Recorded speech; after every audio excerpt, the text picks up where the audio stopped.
हरे राम राम राम हरे हरे हरे कृष्णा. இப்போ நம்ம இருக்கிற ஊர் பேர் நம்மளோட நவ திருப்பதி யாத்திரையில 9வதா நம்ம இப்ப இங்க இருக்கோம். இந்த ஊருக்கு பேர் ஆழ்வார் திருநகரி திருக்குருகூர் அப்படின்னு சொல்லிட்டு. திருக்குருகூர் அப்படின்னா இங்க பகவான் ஆதிநாத பெருமாள், அதாவது எல்லாத்துக்குமே ஆதியா இருக்கிறவர்னு அர்த்தம். ஆதிநாத பெருமாள். பிரம்மா இங்க தபஸ்யா பண்றார். சிருஷ்டி எப்படி பண்ணணும், வேதங்களோட ரகசியம் என்ன, தான் யார், நம்ம ஸ்ரீமத் பாகவதத்துல பார்த்திருப்போம். நம்ம பிரம்மா தோன்றின உடனே தான் யார் அப்படின்னு சொல்லி முதல்ல கேள்வி வரும். தன்னோட கடமை என்னன்னு சொல்லி கேள்வி வரும். அதனால அவர் தபஸ்யால ஈடுபடுறார்.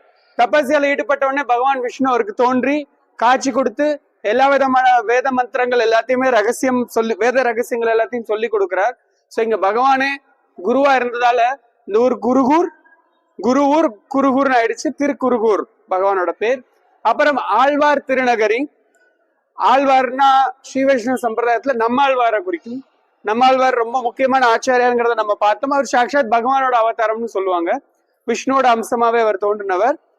அவரோட அவதார ஸ்தலமும் இந்த ஊர் தான். இங்க அவரோட அம்மா அப்பா இந்த பெருமாள்கிட்ட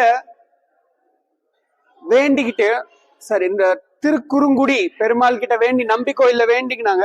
சோ அங்க பெருமாள் சொல்றாரு, நானே உங்களுக்கு மகனா பிறப்பேன் அப்படின்னு சொல்லி சொல்றாரு. ஆனா பிறந்த குழந்தை எப்படின்னா ஜடம் மாதிரி இருக்கு, கை கால் எந்த அசைவுமே இல்லாம ஜடம் மாதிரி இருக்கு. சோ அவங்க இந்த ஊர்ல வசிக்கிறவங்க. சோ அதனால இந்த ஆதிநாத பெருமாள்கிட்டே வந்து அவரோட பாதத்திலேயே வச்சு, இந்த குழந்தை உங்களோட அருளால கிடைச்சது, சோ நீங்க தான் பாத்துக்கணும் அப்படின்னு சொல்லிடுறாங்க. உடனடியா அந்த குழந்தை தவள ஆரம்பிச்சிருது. தவழ்ந்து பக்கத்துல இருந்த ஒரு புளிய மர பொந்துல போய் உட்காந்துக்கிறது. ஓகே, சோ அந்த குழந்தை தாய்ப்பால் குடிச்சதே கிடையாது. ஆழ்வார் தாய் சம்பந்தமே கிடையாது, தாய்ப்பால் குடிச்சதே கிடையாது. ஆனா அந்த புளிய மர பொந்துக்குள்ள போய் அவர் யோக நிஷ்டையில ஆழ்ந்துட்டார். சோ பேச்சு மூச்சு எதுவுமே இல்லை, அவர் வாட்டுக்கு இருக்கார். சோ இந்த விஷயம் ஓகே பகவான் பாத்துக்குவாருன்னு சொல்லிட்டு அவங்களும் போயிடுறாங்க. இந்த விஷயங்கள்லாம் போது. அடுத்து மதுரை கவி ஆழ்வார். இப்ப நம்ம திருக்கோளூர் பார்த்தோம் இல்லையா, அந்த ஊர்ல இருந்து ஒரு ஆழ்வார் மதுரை கவி ஆழ்வார். அவர் குருவை தேடி, வேதங்களோட இலக்கியத்தை தேடி, வேதங்களோட நோக்கம் அது எல்லாத்தையுமே தேடி அவர் வடதேசம் முழுக்க போறார். கங்கை முழுக்க யாத்திரை பண்றார். அங்க வானத்துல ஒரு பெரிய ஒளி அவருக்கு தட்டுப்படுது. சோ அவர் அந்த ஒளியை பின்பற்றி, ஓகே இதுதான் நம்மளோட கேள்விக்கு பதில் சொல்லிட்டு ஒளியை பின்பற்றி வரும்போது அவரோட பக்கத்து ஊரான இந்த ஊர்ல வந்து அது மறையிறது. அந்த ஒளி திருக்குறுகூர்ல வந்து. சோ இங்க இந்த ஊர்ல அந்த புளிய மரத்துல வந்து மறைஞ்ச உடனே எல்லாம் அவர் பக்கத்துல இருந்த பிராமணர்கள்ட்ட விசாரிக்கிறார், இதுல என்ன விசேஷம் இந்த புளிய மரத்துல அப்படின்னா, இந்த மாதிரி ஒரு குழந்தை அங்க போச்சு 16 வருஷத்துக்கு முன்னாடி.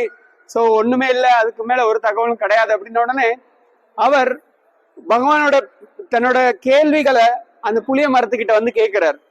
சோ சித்தத்தின் வயிற்றில் செத்ததன் வயிற்றில் சிறியது பிறந்தால் எத்தை தின்று எங்கே கிடக்கும் அப்படின்னு சொல்லி கேட்கிறார். அதாவது ஜீவாத்மா இந்த ஜட உலகத்துல தோன்றும் போது என்ன பண்ணும் அப்படின்னு சொல்லி கேட்கிறார்.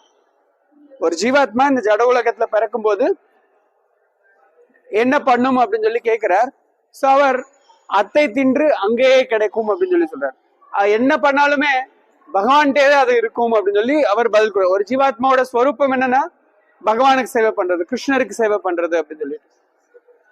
சோ இங்க அந்த புளிய மரம் வந்து ஆதிசேஷனா கருதப்படுறார். நம்மாழ்வார் விஷ்ணுவோட ரூபமா கருதப்படுறார். அவரே ஆச்சாரியம் இருக்கார். தனி கோயில், தனி கொடிமரம் அவருக்கு. பெருமாளோட பாதம் இங்க ஸ்வயம்பு எழறார். நம்மாழ்வார் தர்ஷனம் பண்றார். ஹரே கிருஷ்ணா.